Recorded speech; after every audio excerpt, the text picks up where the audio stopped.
नमस्कार दोस्तों, स्वागत है आपका सक्सेस एजुकेशन में। टेस्ट नंबर 14 है और लास्ट क्वेश्चन बचे 33 क्वेश्चन, वो कर लेते हैं जल्दी से, ठीक है। यानी 121 से 150 क्वेश्चन बचे हुए थे। आइए जल्दी से इनको कर लेते हैं। 121 देखिए, सितंबर 2020 की नीति आयोग की सबसे आकांक्षी जिले जो हैं वो एस्पिरेशनल डिस्ट्रिक्ट यानी, ठीक है। टोटल कितने हैं पता है ना, 117 हैं, ठीक है। ये फरवरी 2021 की स्थिति है। अगर कुछ और अपडेट हुआ तो बताइएगा आप लोग। हाँ, टोटल जो आकांक्षी ज़िले हैं वो 117 हैं। इन एस्पिरेशनल डिस्ट्रिक्ट का मतलब है कि जिन जिलों की स्थिति थोड़ी सी ख़राब है, जैसे सोशियो इकोनॉमिक कंडीशन है यदि वहाँ की ठीक नहीं है, तो उनको अलग से शॉर्ट लिस्ट किया गया है, ठीक है। और उन पर अलग से काम किया जाएगा ताकि उनकी स्थिति ठीक हो सके जल्दी से। तो इस सूची में उत्तर प्रदेश के निम्नलिखित जिलों में से कौन सा जिला शीर्ष पर रहा, यानी रैंकिंग में पूछ रहे हैं यूपी का कौन सा जिला टॉप किया है। ये चंदौली जिला है, ठीक है। इंपॉर्टेंट है, याद रखना, ठीक है। आगे देखिए 122 देखिए, 2020 में प्रधानमंत्री ने वाराणसी में कई परियोजनाओं का वर्चुअली उद्घाटन और शिलान्यास किया। इस परियोजना का मूल्य क्या है? तो इस इनाग्रेशन में काफ़ी मोदी जी ने काफ़ी योजनाओं का जिक्र किया है। जैसे इन योजनाओं में सीवरेज कार्य का उन्होंने जिक्र किया, गायों की सुरक्षा को लेके उन्होंने बात कही है, बीज भंडार, आंगनबाड़ी केंद्र, ये तमाम चीज़ें हैं और ये सब बनारस में होने वाला है, ठीक है। तो इनकी कॉस्ट जो है वो कॉस्ट पूछा है, तो इसकी जो लागत है लगभग 614 करोड़ रुपये आगे गई है, ठीक है। चलिए आगे बढ़िए। 123 देखिए, फरवरी 21 में अंतर्राष्ट्रीय पक्षी महोत्सव की मेज़बानी किस शहर द्वारा की जा रही है? इंपॉर्टेंट है, ठीक है। अंतर्राष्ट्रीय पक्षी फेस्टिवल जो है वो गोरखपुर ऑर्गेनाइज कर रहा है, ठीक है। यहाँ की एक झील का नाम याद रखें, रामगढ़ ताल झील, ठीक है। सेपरेटली भी पूछ सकता है, रामगढ़ ताल झील, ठीक। चलिए 124 देखिए, मैं जूम कर दे रहा हूँ थोड़ा सा। और देखिए, नवंबर 2020 में भारत और नेपाल ने व्यापार को बढ़ावा देने के लिए एकीकृत चेक पोस्ट यानी इंटीग्रेटेड चेक पोस्ट का निर्माण किया, ठीक। ये चेक पोस्ट भारतीय हिस्से का निर्माण किया जाएगा, किस हिस्से में किया जाएगा ये पूछा है। देखो, जब भी दो देशों के बीच बात आती है खासतौर से व्यापार की, तो ये जो चेक पोस्ट बनाए जाते हैं वो इंटरनेशनल बाउंड्री पे बनाए जाते हैं। और जो इस तरह के जो चेक पोस्ट बन रहे हैं एकीकृत टाइप के, इनका बेसिक सिग्निफिकेंस ये है कि आवाजाही को आसान बनाने के लिए किया जा रहा है। जो व्यापार वाले ट्रक होते हैं उन्हें जानते हैं आप लोग, कार्गो ट्रक बोलते हैं, ठीक है। और ये बहुत बड़े साइज़ में होते हैं और बहुत बड़ी मात्रा में माल एक जगह से दूसरी जगह ले जाते हैं। तो इन ट्रकों को ज़्यादा देर तक रोड पर खड़ा ना रहना पड़े, उनका आवाजाही आसानी हो जाए, ठीक है। तो ये भारत के यूपी स्टेट में बन रहा है, ठीक है, उत्तर प्रदेश राज्य में। चलिए 125 देखिए, वर्ल्ड वाइड फंड के वाटर रिस्क फिल्टर के अनुसार उत्तर प्रदेश में कितने शहरों में वर्ष 2050 तक जल संकट बढ़ने की आशंका है? वाटर रिस्क बता रहे हैं 2050 तक पूरे इंडिया में इन्होंने बताया, ठीक है, वर्ल्ड वाइड फंड ने 30 डिस्ट्रिक्ट ऐसी हैं जो अंडर वाटर रिस्क हैं। इंडिया की टोटल सिटीज़ कितनी है? 3। पहला पॉइंट तो याद रखना है। और इस 30 में यूपी से कितने हैं? यूपी से 2 हैं, ठीक है। वो 2 कौन कौन से हैं? एक अलीगढ़, याद रखना, बहुत इंपॉर्टेंट है, अलीगढ़, और दूसरा लखनऊ, ठीक है। तो यहाँ पे नंबर पूछा है तो आंसर 2 हो जाएगा। और ऑल ओवर इंडिया में सबसे ज़्यादा संकट जिस पे इन 30 सिटियों में, वो जयपुर है, ठीक है, वो जयपुर है। आइए आगे बढ़ते हैं। 126 देखिए, हाल ही में प्रधानमंत्री ने राष्ट्र को समर्पित वाराणसी प्रयागराज 6 लेन चौड़ीकरण परियोजना उद्घाटन किया है। यह किस हाईवे का पार्ट है? ठीक है, ये बताना है किस हाईवे का पार्ट है। तो ये जो वाइडनिंग प्रोजेक्ट है ये नेशनल हाईवे 19 पे हो रहा है, ठीक है, नेशनल हाईवे 19 पे। चलिए 127 देखिए, निम्नलिखित में से कौन सा यहाँ पे मैचिंग कराना है? पुरस्कार से अवार्ड से अवार्डी की मैचिंग करानी है, यानी रेसिपिएंट की मैचिंग करानी है। ये सारे क्वेश्चंस हम लोग कर चुके हैं जीएस के पेपर में, ठीक है। ये साइंटिस्ट ऑफ द ईयर 2020 जो मिला है वो K7 साहब को नहीं मिला है, इसरो के चेयरमैन है ना, ये मिला है हेमंत कुमार पांडे को। हेमंत कुमार पांडे, मैं लिख दे रहा हूँ यहाँ पे, याद रखना। इन्होंने एक दवा की खोज की है, उसका नाम है लूकोस्किन। ये काम क्या करेगी? ये लीकोडर्मा जो डिसीज होती है उसके उपचार के लिए, ठीक है, लूकोस्किन। और ये जो दवा बनी है ये हर्बल प्रोडक्ट से बनी है, तो ये बहुत ज़्यादा इंपॉर्टेंट हो जाती है। तो ये गलत मैच है, ठीक है, गलत बताना था हम लोगों को, बाकी सब सही मैच है। रविन्द्रनाथ टैगोर साहित्य पुरस्कार राजकमल झा साहब को मिला है, the legion of merit Narendra Modi साहब को, और एमिनेंट इंजीनियर अवार्ड ये विनोद कुमार यादव को। ये रेलवे बोर्ड के चेयरमैन है, ठीक है, रेलवे बोर्ड के चेयरमैन है विनोद कुमार यादव। और रविन्द्रनाथ टैगोर साहित्य पुरस्कार है तो राजकमल झा साहब क्या होंगे? साहित्यकार ही होंगे, पत्रकार हैं, पत्रकार भी हैं और साहित्यकार भी हैं, इनको जिस किताब के लिए अवार्ड मिला है वो जान लीजिए। इनकी ये रचना है the city and the sea. The city and the sea, ये याद रखना, ठीक है। सेपरेटली पूछ सकता है कि द सिटी एंड द सी किसने लिखी है, तो राजकमल जहाँ साहब लगा देना, ठीक। चल आगे बढ़े अब। आइए 128 देखिए।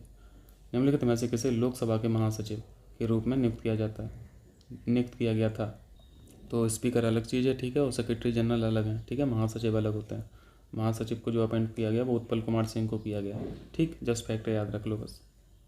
आइए 129 देखिए। बहरीन ग्रैंड प्रिक्स 2020 किसने जीता, कोई खास इंपॉर्टेंट नहीं है। ये जो विनर रहे हैं इसके लुइस हैमिल्टन रहे हैं, ठीक है। लुइस हैमिल्टन जानते हैं ना, ये रेसिंग वाले, ये मर्सिडीज़ को रिप्रेजेंट करते हैं, ठीक। मर्सिडीज़ को रिप्रेजेंट करते हैं। 130 देखिए।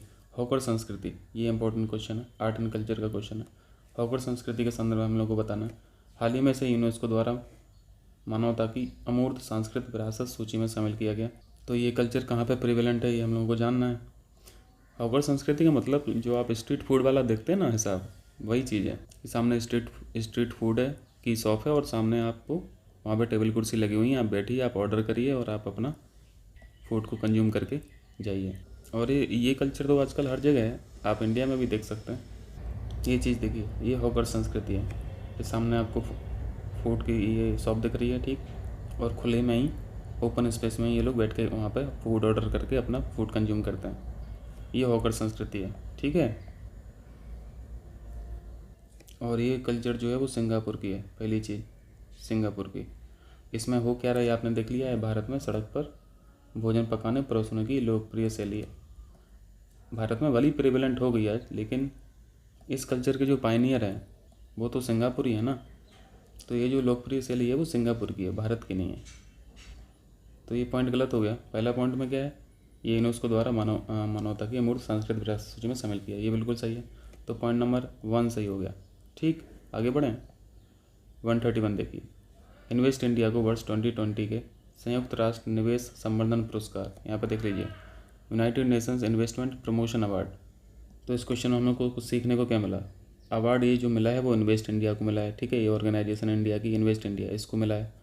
और ये अवार्ड जो है वो प्रोवाइड कौन कराता है, ये अंगटाड प्रोवाइड कराता है, ठीक है। अंगटाड के द्वारा दिया जाता है।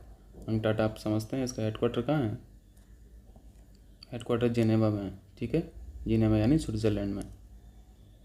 चलिए 132 देखिए। मैचिंग करा दीजिए जल्दी से डेज की उनके डेट के हिसाब से। इसमें जो सबसे आसान है वो पकड़ लीजिए, मानव अधिकार दिवस, ह्यूमन राइट्स डे कब होता है, ये 10 दिसंबर को होता है। तो सी का 3, लेकिन सी का 3 में 3 है, देखो इसलिए आसान था, इसलिए 3 ऑप्शन में है 3। तो हम लोग बस यहाँ पे एक ऑप्शन रिजेक्ट कर पाए। राष्ट्रीय प्रदूषण नियंत्रण दिवस जो है वो 2 दिसंबर को सेलिब्रेट करते हैं, ठीक। और किसान दिवस 23 दिसंबर को सेलिब्रेट करते हैं। फिर एक ही बच रहा, तो इसको भी लगा दीजिए 22 दिसंबर। यानी हम लोग का कोड क्या बना, 2431, ठीक है, 2431, यानी बी ऑप्शन हो गया, ठीक है। आगे बढ़ें। 133 देखिए। पीएम द्वारा 2020 को पूर्वी समर्पित फ्रीट कॉरिडोर, ये बहुत इंपॉर्टेंट है, ठीक है। फ्रीट कॉरिडोर आजकल बन रहा है और ये सब किस लिए किया जा रहा है, ट्रांसपोर्टेशन को ईजी बनाने के लिए, सुपर फास्ट डिलीवरी हो सके माल की, ठीक है। और ये रोड वाली लाइन नहीं है, ठीक है, ये रेलवे वाली लाइन है, ये रेलवे वाली लाइन है। फ्रीट कॉरिडोर के महत्वाकांक्षी न्यू भावपुर और न्यू खुर्जा खंड का उद्घाटन किया गया। ये जो फ्रीट कॉरिडोर बन रहा है वो इस यहाँ और यहाँ के बीच में बन रहा है, ठीक, 2 जगह पे। और ये कहाँ की प्लेस है, खुर्जा और भावपुर, ये उत्तर प्रदेश की जगह है, ठीक। 134 देखिए। किस देश के साथ बांग्लादेश ने अपने पहले अधिमान्य व्यापार समझौते यानी प्रिफरेंशियल ट्रेड एग्रीमेंट पर हस्ताक्षर किए। प्रिफरेंशियल का मतलब आप लोग समझ रहे होंगे कि यहाँ पे प्राथमिकता वाली बात हो रही है। और जब भी ट्रेड से संबंधित प्रेफरेंस की बात होती है तो उसमें शुल्क वगैरह आ जाते हैं कि शुल्क में जो कस्टम ड्यूटीज़ लगती हैं उसको ईज बना देते हैं। और जिस देश के साथ एग्रीमेंट रहता है उस देश के साथ फ्री ट्रेड का भी एग्रीमेंट हो जाता है। फ्री ट्रेड का मतलब शुल्क वगैरह नहीं वो वसूलते हैं एक दूसरे देश से, जो भी मेंबर रहते हैं जिनके साथ एग्रीमेंट हुआ होता है। यही तो प्रेफरेंस है ना कि जिसके साथ हमारा एग्रीमेंट नहीं है हम उससे शुल्क वसूलेंगे, जिसके साथ एग्रीमेंट है उससे शुल्क नहीं वसूलेंगे। तो ये बांग्लादेश ने भूटान के साथ किया है, ठीक है, भूटान के साथ। चलिए 135 देखिए। 135 में 2020 को केंद्रीय मंत्रिमंडल ने 21 में 3 भारतीय मिशनों को शुरू करने की मंजूरी दी है, ठीक है। उनमें से कौन सा देश नहीं है, तो वो 3 देश तो हम लोग बाद में देख लेंगे, पर ये जान लेते हैं पहले कि ये भारतीय मिशन है क्या, ये किससे संबंधित हैं जो इन देशों में होने वाले हैं। इसमें वही चीज़ें हैं जो आप लोग हमेशा पढ़ते रहते हैं, ख़ासतौर से इंटरनेशनल रिलेशन वाली जो बातें होती है, जैसे डिप्लोमेसी को एक्सटेंड करना, ठीक है, और जो पॉलिटिकल रिलेशंस हैं उनको और मजबूत करना, बायलैटरल जो व्यापार ट्रेड जो होता है, यही सब चीज़ें हैं, ठीक है। तो ये 3 देश जो हैं वो है एस्टोनिया, पराग्वे और डोमिनिकन गणराज्य। डोमिनिकन गणराज्य, एस्टोनिया और पराग्वे, इन तीनों देशों के साथ ये मिशन शुरू होना है, लेकिन लिथुआनिया नहीं है, ठीक है, लिथुआनिया नहीं है। ये पराग्वे कहाँ पे है? ये साउथ अमेरिका कॉन्टिनेंट में, ठीक है। एस्टोनिया कहाँ पे है? यूरोप में है। एस्टोनिया यूरोप में, डोमिनिकन ये अफ्रीका में। इस लिथुआनिया कहाँ पे है बताएंगे? कमेंट करके बताइएगा, ठीक है। 136 देखिए, हाल ही में विश्व धरोहर स्थल यानी जो वर्ल्ड हेरिटेज साइट है की सूची में ग्वालियर और ओरछा को शामिल किया गया। देखो ये क्वेश्चन हम लोगों ने कितनी बार पढ़ लिया। भारत में यूनेस्को की विश्व धरोहर स्थलों की संख्या यहाँ पर पूछी है, तो टोटल ये हम लोगों ने कई बार पढ़ा है, 40 है, ठीक है, 40 टोटल है। 137 देखिए, आत्मनिर्भर भारत रोजगार योजना के बारे में हम लोगों को बताना है। पहली चीज़ तो ये जान लीजिए, ये जो योजना है, जो स्कीम है, ये फॉर्मल सेक्टर के लिए है, ठीक है। फॉर्मल सेक्टर यानी औपचारिक सेक्टर के लिए। फॉर्मल और इनफॉर्मल में तो फ़र्क जानते होंगे ना। फॉर्मल से मतलब ये समझ लीजिए गवर्नमेंट डिपार्टमेंट में जो एम्प्लॉय काम कर रहे हैं, ऑफिसर लोग काम कर रहे हैं, वो सब फॉर्मल सेक्टर में आते हैं, ठीक है। प्राइवेट कंपनियां ये सब भी फॉर्मल सेक्टर में आती हैं, मतलब जहाँ पे एम्प्लॉय का मतलब टाइम फिक्स हो जाने का और आने का, एक जो ऑफिस आवर होता है, रेगुलरली सैलरी पे होती हो जहाँ पे, और एम्प्लॉय को बाकी सब सुविधाएं भी रेगुलरली मिलती हों। सेमी गवर्नमेंट ऑफिस भी इसमें आ सकते हैं। मतलब ये सब एग्जांपल्स हैं फॉर्मल सेक्टर के। इनफॉर्मल क्या आप लोग जानते हो? फॉर्मल चीज़ों में जो चीज़ें देखी वो सब जहाँ पर नहीं मिलेंगी वो इनफॉर्मल है। किराने की दुकान सबसे बड़ा एग्जाम्पल है, ठीक है। तो आप क्वेश्चन को पढ़िए, पहला पॉइंट पढ़िए, इस योजना को केंद्रीय मंत्रिमंडल द्वारा अनौपचारिक क्षेत्र में, यानी ये गलत हो गया, अनौपचारिक के लिए नहीं है, इनफॉर्मल के लिए नहीं है, फॉर्मल के लिए है, ठीक है। रोजगार को बढ़ावा देने के लिए दिसंबर 2020 में अनुमोदित किया गया, यहाँ तक सही है। ये पॉइंट बस अनौपचारिक यहाँ पे गलत हो गया। इस योजना का जो टाइम पीरियड है वो 2020 से 2023 तक का है, यानी इस योजना में उन लोगों को फ़ायदा होने वाला है जो 2020 के बाद और 2023 से पहले भर्ती हुए हैं, नए एम्प्लॉई, नए स्टाफ जो आए हैं डिपार्टमेंट में, ठीक है। तो यहाँ पे एम्प्लॉई को भी फ़ायदा है और जो नियुक्ति दे रहा है, यानी जिसे एम्प्लॉयर बोलते हैं, तो एम्प्लॉयर में कोई डिपार्टमेंट हो सकता है, ठीक है, कोई प्राइवेट कंपनी हो सकती है। तो यहाँ पे एम्प्लॉयर और एम्प्लॉय दोनों को फ़ायदा है इस योजना के तहत। तो दूसरा पॉइंट भी ठीक है। तीसरा पॉइंट देखिए, योजना के तहत भारत सरकार 1 अक्टूबर 2020 से लेकर 2021 तक संलग्न किए गए नए कर्मचारियों के संबंध में 2 वर्ष के लिए सब्सिडी प्रदान करेगी। यानी इस पीरियड से 2020 से 2021 के बीच में जो नए स्टाफ शामिल होंगे उनको 2 वर्ष के लिए सब्सिडी भी प्रदान कर रही है गवर्नमेंट, ठीक है। और जिस संगठन में 1000 कर्मचारी हैं उस संगठन को भी फ़ायदा है, 12% कर्मचारी योगदान दे रही है गवर्नमेंट, ठीक है, उस डिपार्टमेंट को, जिस डिपार्टमेंट में भी 1000 कर्मचारी से ज़्यादा है। मतलब इस तरह की स्कीम है ये।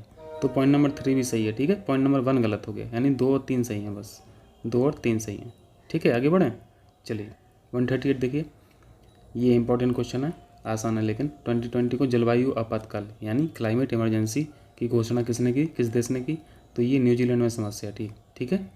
और इसके साथ ही 2025 तक इन्होंने टारगेट दिया है न्यूजीलैंड देश को, कंट्री को कार्बन न्यूट्रल बनाना है, ठीक है, कार्बन न्यूट्रल बनाना है, ये देश की यहाँ की पॉलिसी है, ठीक है। 139 देखिए, ग्लोबल टेररिज्म इंडेक्स 2020 में भारत की रैंकिंग पूछी यहाँ पर। तो आतंकवाद में स्थान बताइए इंडिया का क्या है? इन सब में हमारी रैंकिंग अच्छी रहती है, ठीक है, 8वीं रैंकिंग है ग्लोबल टेररिज्म इंडेक्स में। अच्छी का मतलब यहाँ पे भी वो बेकार ही है ना।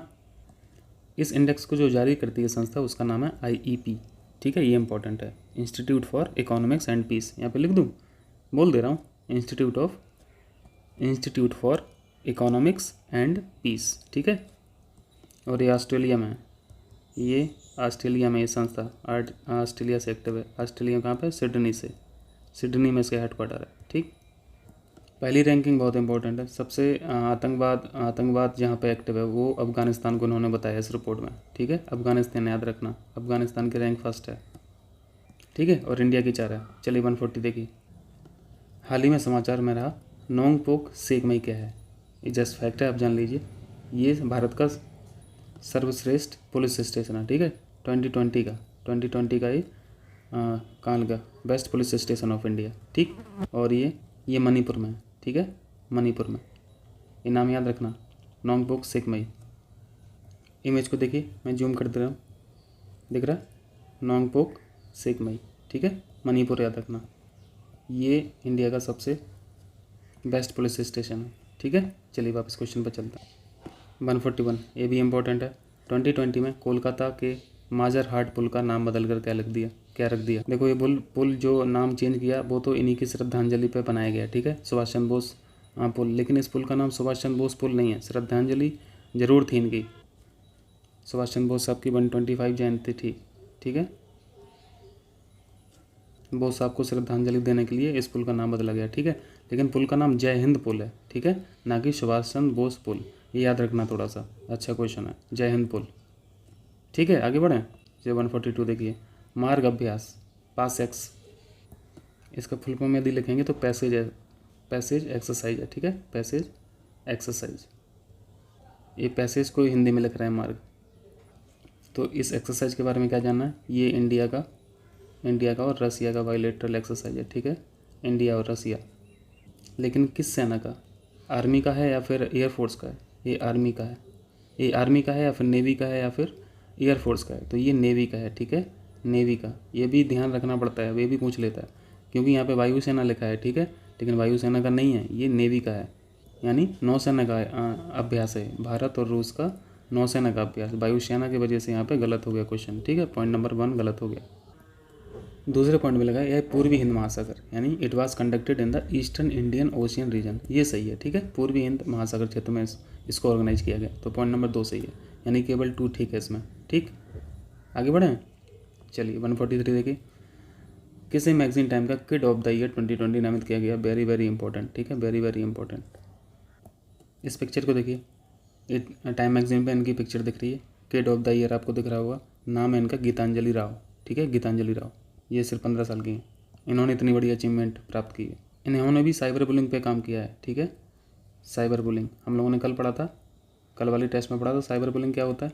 और साइबर बुलिंग पे एक नवयुवक को भी एक प्राइज़ मिला है, अंतर्राष्ट्रीय बाल शांति पुरस्कार, जो बांग्लादेश के थे, याद आ रहा।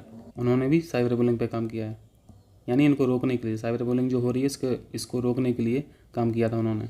और टाइम मैगजीन के बारे में जानते हैं, छपती कहाँ है, यूएसए में छपती है, ठीक है, यूएसए की मैगजीन है। चलिए वापस क्वेश्चन पे चलते हैं। तो आंसर क्या हो गया, गीतांजलि राव, ठीक है। आगे बढ़ें। चलिए 144 देखिए, निम्नलिखित में से कौन सा देश दिसंबर 2020 में चंद्रमा की सतह पर अपना राष्ट्रीय ध्वज फहराने वाला विश्व का दूसरा देश बना। देखो एक चीज़ समझिए, जो भी चंद्रमा पर या फिर मून पर रोवर लैंड होता है, रोवर समझते हैं, जैसे पहिए वाला है, पहिए वाला जो एक गाड़ी होती है वो चलती है, और वही यही एक्सकैवेशन करती है और सैंपल वगैरह अपने साथ या फिर उसकी पिक्चर वगैरह नीचे भेज देती है, आपने देखा होगा। तो रोवर पर झंडा लगा है, ठीक है, ये अलग बात है। और चंद्रमा की सतह पर झंडा गाड़ के वहाँ पे फहराना, ये अलग बात है। तो यहाँ पे इसकी बात हो रही है, ठीक है, ना कि इसकी, क्योंकि ये तो बहुत बार हो चुका है कई देशों के द्वारा। तो ये कारनामा चीन ने किया है, ठीक है, चीन ने किया है। और पहले जो थे वो कौन है, वो यूएसए थे, ठीक है, अपोलो 1 से अपोलो 11 जो मिशन था उस टाइम पे यूएसए का झंडा वहाँ पे फहराया गया था। और ये चीन ने किया किससे, कौन से मिशन से, चांग E5 से, ठीक है, चांग E5 से।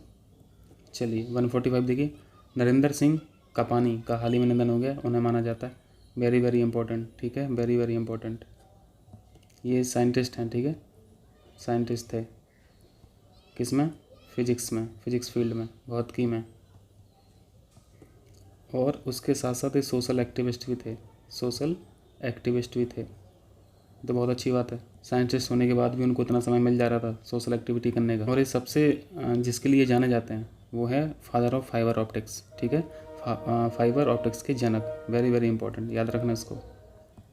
चलिए 146 देखिए, आगरा मेट्रो रेल परियोजना की कुल लंबाई क्या है। यहाँ पर लेंथ पूछ रहे हैं आगरा के मेट्रो रेल की, ठीक है, और जिसके पहले चरण का निर्माण का उद्घाटन हाल ही में पीएम साहब के द्वारा किया गया।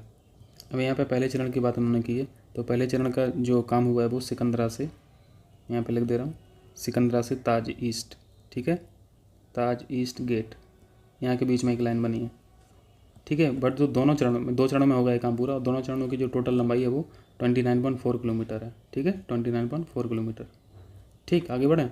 चलिए 147 देखिए, हाल ही में यूपी राज्य पर्यटन विभाग ने राज्य में जल पर्यटन को बढ़ावा देने के लिए भारतीय अंतर्देशीय जलमार्ग प्राधिकरण यानी IWAI के साथ एक समझौता किया है।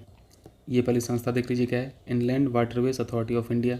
ये जो समझौता किया है ये यूपी के साथ किया है, बिल्कुल ठीक है। तो ये जो समझौता हुआ है वो उसमें क्या क्या चीज़ें ऐड है, जैसे नदी पर्यटन कराना है, उनका प्रमोशन कराना है, सरयू नदी पर भी नदी पर्यटन कराना है, टूर पैकेजेस वगैरह, ये सब चीज़ें, इन सब चीज़ों का समझौता हुआ है ताकि यूपी में भी टूरिज़्म को बढ़ावा मिले, प्रमोशन मिले, प्रमोट हो।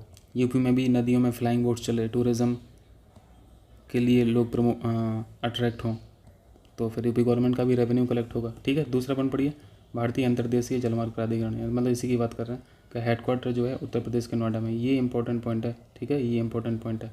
दूसरा पॉइंट ठीक है, पहला पॉइंट भी ठीक है, ठीक, मतलब यानी इसके दोनों ठीक हो गए। ठीक है, आगे बढ़ें, चलिए 148 देखिए, एशिया कप 2021 की मेजबानी कौन सा देश करेगा? ये इंपॉर्टेंट है, एशिया कप 2021 वो होस्ट करने वाला देश श्रीलंका है। ठीक है, श्रीलंका। लेकिन ये तो पुरानी बात हो गई ना।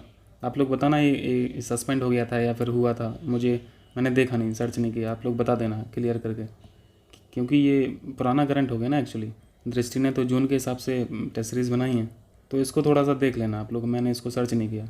मतलब ये कहीं सस्पेंड तो नहीं हो गया था या फिर हो चुका है, क्योंकि 2021 में तो आप जान रहे हैं कोविड-19 की वजह से काफ़ी चीज़ें सस्पेंड हो गई थी। चलिए 149 देखिए, 8 दिसंबर 2020 को सार्क चार्टर दिवस के कौन से संस्करण का आयोजन किया गया? सार्क दिवस में पहले बताइए इसका फुल फॉर्म क्या है? फुल फॉर्म इंग्लिश वर्जन में लिखा हुआ है और हिंदी में भी लिखा है, South Asian Association Region cooperation.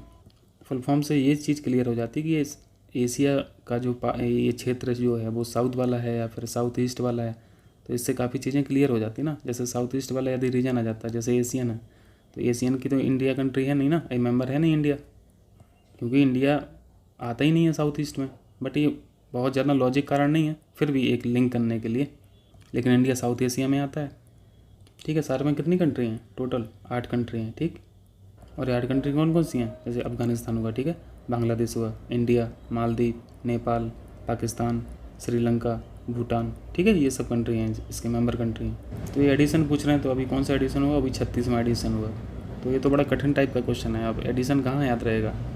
चलिए कोई नहीं, कुछ क्वेश्चन गलत करने के लिए भी तो होते हैं। अगर इस तरह के क्वेश्चन ना आए तो मेरा सजेशन तो यही कि इसमें तुक्का ना मारा करें, ठीक है, क्योंकि पूरे चांस हैं गलत होने के। इसमें तो रिजेक्ट भी नहीं कर पाते ना हम लोग क्वेश्चन ऑप्शंस को, ऑप्शन रिजेक्शन मेथड भी काम नहीं करता यहाँ तो, इसलिए भैया बच के रहो इन सब क्वेश्चनों से। ठीक है, क्वेश्चन इस तरह के क्वेश्चन ना करना ही सही अटेम्प्ट करना है, क्योंकि बाकी लोग करेंगे तो उनका फिर नेगेटिव में नंबर आ जाएगा। ठीक है, नेगेटिव 0.33 हो जाएगा, और आप अटेम्प्ट नहीं करेंगे तो आपका 0 नंबर रहेगा। तो ज़्यादा किसका है?